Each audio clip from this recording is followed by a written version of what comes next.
చెప్పేసి మాట్లాడి గ్రామ పంచాయతీలో 19% ఇచ్చిండ్రు. అదేవిధంగా పట్టణంలో జరిగిన ఎన్నికల్లో మున్సిపాలిటీలో వాళ్ళు ఇచ్చింది 20-21% మాత్రమే. పచ్చి అబద్దాలు మాట్లాడిండ్రు. మరలా 20,000 కోట్లు ఇస్తామని చెప్పి ఇప్పటికి 3 బడ్జెట్లు అయినాయి. 3 బడ్జెట్లో బీసీ వర్గాలకు రావాల్సింది 60,000 కోట్లు, పెట్టిందంతా 33,000 కోట్లు. ఈసారి బడ్జెట్లో పెట్టిందంతా 12,511 కోట్లు. అంటే బీసీ వర్గాలను కూడా నువ్వు చెప్పిన విధంగా రిజర్వేషన్ ఇస్తానని ఇవ్వలే, ప్రతి సంవత్సరం 20,000 కోట్లు ఇస్తానని ఇవ్వలే, ఇచ్చిన దాన్ని ఖర్చు పెట్టలే, దాన్ని క్యారీ ఫార్వర్డ్ చేస్తాను అది కూడా చేయలే. అంటే బీసీ వర్గాలకు నువ్వు పూర్తిగా మోసం చేసినని చెప్పేసి దీని ద్వారా అర్థమైపోయింది. ఉద్యోగులు పెన్షనర్లకు మీకు ఎందుకని నేను పీఆర్సీ ఇస్తా వెంటనే అని చెప్పిండు. పీఆర్సీ ఊసేలేదు. పెన్షనర్లకు ఒక్కోరికి 50 లక్షల నుంచి వెళ్ళి ₹1 కోటి దాకా రావాలి. వాళ్ళు దాచుకున్న పైసలు దయాదాక్షిణ్యాల మీద ప్రభుత్వాలు ఇచ్చేటి కాదు. ఆ పైసలు కూడా ఇప్పటిదాకా కూడా 10%, 12%, 14% ఇస్తే ఇస్తామని అవి కూడా ఇవ్వట్లే. ఏమన్నంటే గత ప్రభుత్వం సరిగ్గా ఇయ్యలే, నేను ఇయ్యలేదంటే గత ప్రభుత్వంలో ఉన్నప్పుడు బరాబర్ ఇచ్చినాం.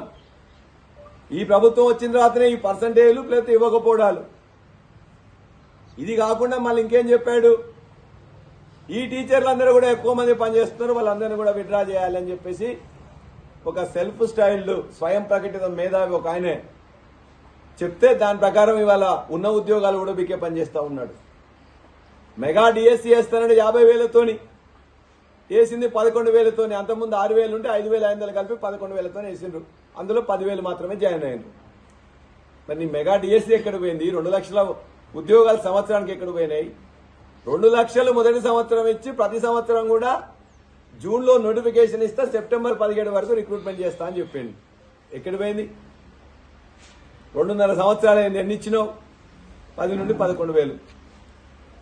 ఈ విధంగా 5 డిఏలు పెండింగ్, పీఆర్సీ పెండింగ్, ఉద్యోగుల నోట్లో మట్టి, పెన్షనర్ల నోట్లో మట్టి. ఆశా వర్కర్లకు 18,000 చేస్తా అని చెప్పిండు. అంగన్వాడీలకు 18,000 చేస్తా అని చెప్పిండు.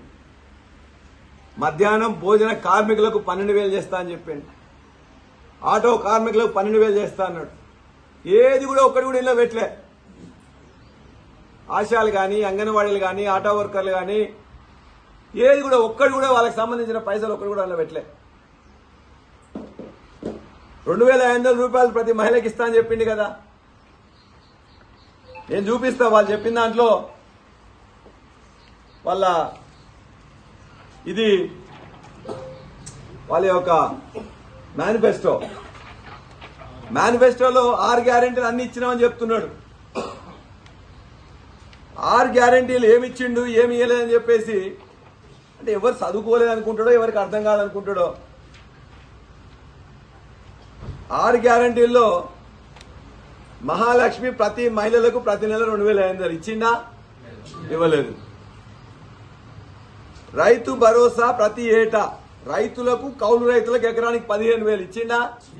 రైతులకు ఇవ్వలే, కౌలు రైతులకు ఇవ్వలే. వ్యవసాయ కూలీలకు 12,000 ఇస్తానని ఇచ్చిండా?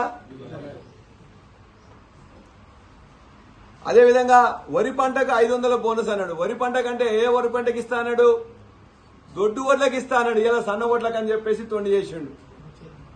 తొండి చేయడమే కాదు, ఇవాళ పోయినసారి ఇవ్వాల్సిన యాసంగి కూడా ఇప్పటిదాకా కూడా ₹1 ఇవ్వలే. పోయినసారి యాసంగి సన్నాలకి ఇవ్వాల్సిన బోనస్ని ఇప్పటిదాకా కూడా 1,200-800 కోట్లు ఇవ్వలే. ఇవాళ అదేవిధంగా ఇందిరమ్మ ఇల్లు లేని వారికి ఇంటి స్థలం మరియు 5 లక్షలు అన్నాడు. ఇల్లు లేని వారికి ఇంటి స్థలం వారికి అని ఇచ్చిండా?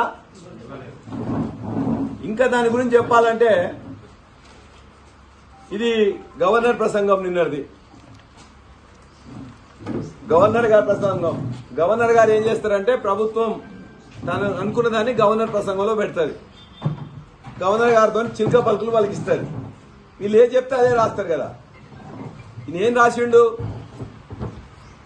ప్రతి సంవత్సరం 4,50,000 ఇల్లు ఇస్తా, ఒక్కొక్కరికి ఇంటి జాగా లేకపోతే ఇంటి జాగా ఇచ్చి 5 లక్షలు ఇస్తా, అట్లా 5 సంవత్సరాల్లో 20 లక్షల ఇల్లు ఇస్తా అన్నాడు. ప్రజావాణి అనే అప్లికేషన్లు పెడితే మొదటిసారి 80 లక్షల అప్లికేషన్లు వచ్చినాయి. 80 లక్షల అప్లికేషన్లో మొత్తం కూడా షార్ట్ లిస్ట్ చేసింది 22 లక్షలు. 22 లక్షలు షార్ట్ లిస్ట్ చేసిన ఏమన్నాడు, 4,500 4,50,000 ప్రతి సంవత్సరం ఇస్తాడు. మొదటి సంవత్సరం వేయలే, రెండో సంవత్సరం వేయలే, మొన్న శాంక్షన్ చేసిండు. 2.5 సంవత్సరాల తర్వాత మొన్న 4,50,000 శాంక్షన్ చేసిండ్రు. వీళ్ళు ఇందులోనే పెట్టిండ్రు. ఒక్కొక్క శాసనసభ నియోజకవర్గానికి 3,500 ఇల్లు కేటాయించి 4 లక్షల ఇల్లు నిర్మించాలని ప్రభుత్వం లక్ష్యంగా పెట్టుకుంది. ఈ పథకాన్ని మొత్తం 22,500 కోట్ల వ్యయంతో అమలు పరుస్తున్నాం.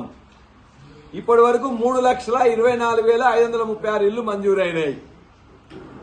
2,62,449 ఇల్లు ప్రస్తుతం వివిధ దిశలో నిర్మాణంలో ఉన్నాయి.